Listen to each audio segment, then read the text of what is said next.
आज हम बात करेंगे सबसे निचले पायदान पर खड़े व्यक्ति, सदियों से दबे कुचले समाज को वोट की ताकत का एहसास कराया, भारतीय लोकतंत्र को और अधिक समावेशी बनाया। आज अगर संसद या विधानसभाओं में वंचित वर्गों की आवाज़ मजबूती से सुनाई देती है तो उसका एक बड़ा श्रेय माननीय कांसीराम जी को जाता है। भारतीय राजनीति के इतिहास में कुछ ऐसे व्यक्ति हुए हैं जिन्होंने न केवल सत्ता के समीकरण को बदला बल्कि समाज के सबसे निचले पायदान पर खड़े व्यक्ति को भी शासक बनाने का सपना दिखाया। ऐसे ही एक पुरुष हुए मान्यवर कांसीराम जी, जिन्हें आज दुनिया भोजन नायक के नाम से जानती है। उसका जीवन केवल एक नेता का जीवन नहीं था बल्कि एक ऐसे मिशन की कहानी थी जिसने सदियों से दबे कुचले समाज को वोट की ताकत का एहसास कराया। कांसीराम जी को जन्म 15 मार्च 1934 को पंजाब के रोहन जिले के पृथ्वीपुरा बुंगा गांव में एक रामदासी या सिख परिवार में हुआ था, जिसके पिता का नाम हरि सिंह और माता का नाम किशन कौर था। बचपन से कांसीराम जी पढ़ाई लिखाई में बहुत मेधावी थे। उन्होंने अपनी प्रारंभिक शिक्षा स्थानीय स्कूलों से पूरी की और उसके बाद 1956 में पंजाब के एक कॉलेज से BSSC की डिग्री हासिल की। उस दौर में एक दलित परिवार के बेटे का विज्ञान से स्नातक होना बड़ी उपलब्धि थी। नौकरी और जीवन का टर्निंग पॉइंट 1958 में कांसीराम जी को रक्षा मंत्रालय के अंतर्गत पुणे की एक्सप्लोररशिप रिसर्च एंड डेवलपमेंट लेबोरेटरी में एक वैज्ञानिक रिसर्च असिस्टेंट के रूप में सरकारी नौकरी मिल गई। उनका जीवन एक सुरक्षित और सफल करियर की ओर बढ़ रहा था, लेकिन नियति को कुछ और ही मंजूर था।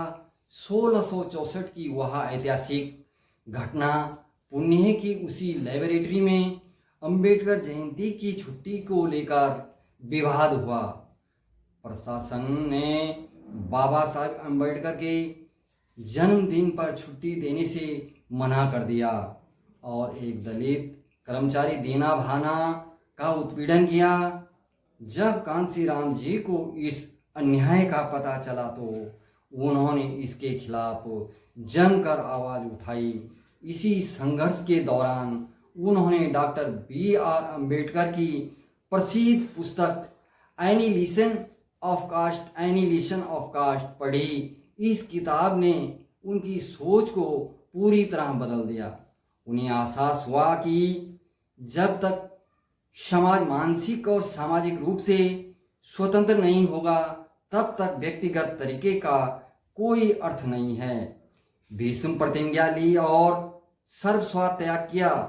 कांसीराम जी ने तय किया कि वे अपना पूरा जीवन समाज के उत्थान के लिए समर्पित कर देंगे। उन्होंने एक ऐसी प्रतिज्ञा ली जो भीष्म प्रतिज्ञा से कम नहीं थी।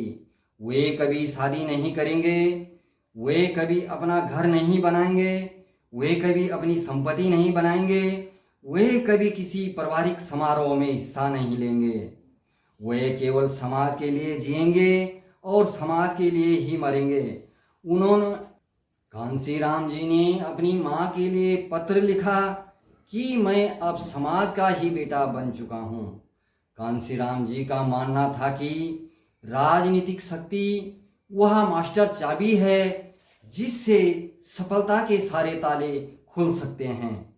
इसी सोच के साथ 14 अप्रैल 1984 को उन्होंने बहुजन समाज पार्टी BSP का गठन किया। उन्होंने अपना सारा जीवन साइकिल पर बिता दिया तथा गांव-गांव, शहर साइकिल चलाकर लोगों को जागरूक किया कि उसके पास तो न कोई मीडिया थी और ही न कोई धन, उसके पास अटूट इच्छा शक्ति थी। उन्होंने एक नारा दिया, वोट हमारा राज तुम्हारा नहीं चलेगा, नहीं चलेगा।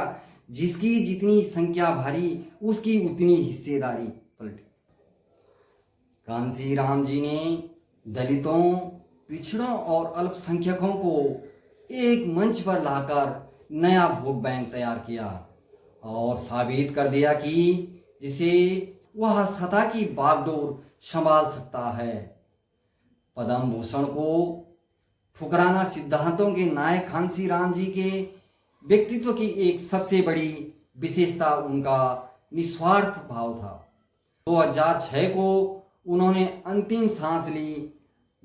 आज हमारे बीच में कांसीराम जी नहीं हैं, लेकिन उनकी विरासत आज भी जीवित है। भारतीय लोकतंत्र को और अधिक समावेशी बनाया। आज अगर संसद या विधानसभाओं में वंचित वर्गों की आवाज़ मजबूती से सुनाई देती है तो उसका एक बड़ा श्रेय माननीय श्री कांसीराम जी को जाता है। जय हिंद, जय भारत।